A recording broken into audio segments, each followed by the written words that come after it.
You might find it odd that we are talking about a clear example on how crypto investment is volatile.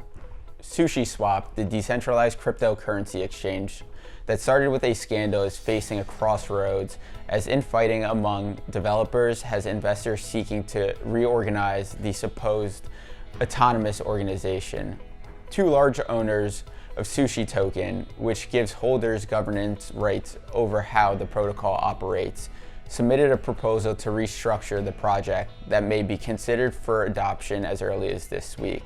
The plan suggests establishing a more formalized entity to manage the efforts and checks and balances to ensure the proper spending of funds. SushiSwap was supposed to be a community-built open source ecosystem in which users could trade directly with each other without intermediaries and make operational decisions. But it turned out to be largely controlled by a handful of mostly anonymous developers who sometimes bypass community votes and have been seeking to increase their compensation. The discord has led to the trading of accusations of extravagant spending and self-enrichment within community approval and oversight, and the quitting of the exchange's chief technology officer last week. SushiSwap's start was an example of why U.S. Security and Exchange Commissioner Chair Gary Gensler has called the sector the Wild West of crypto. In August 2020, an anonymous entity going by Chef Nomi simply copied the computer code of rival exchange called Uniswap and launched SushiSwap.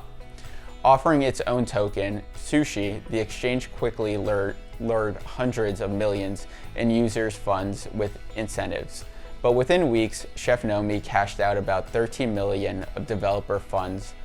Following an uproar, Chef Nomi returned the funds and handed all credentials to Sam Bankman-Fried, who runs the FTX crypto exchange, and his team, who took over SushiSwap and saved it from collapse.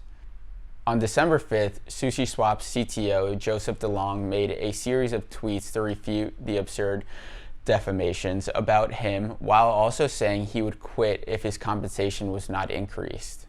He left several days later, tweeting that he is saddened that Sushi is so imperialed within and without. The chaos that is occurring now is unlikely to result in a resolution that will leave the DAO as much more of a shadow than it once was without a radical structural transformation. The infighting at SushiSwap demonstrates the weakness of decentralized organizations. I also think that the two basic problems with SushiSwap are too many opportunists in its initial creation and the failure to align incentives carefully. So if you're thinking about investing in DAO, exercise with caution.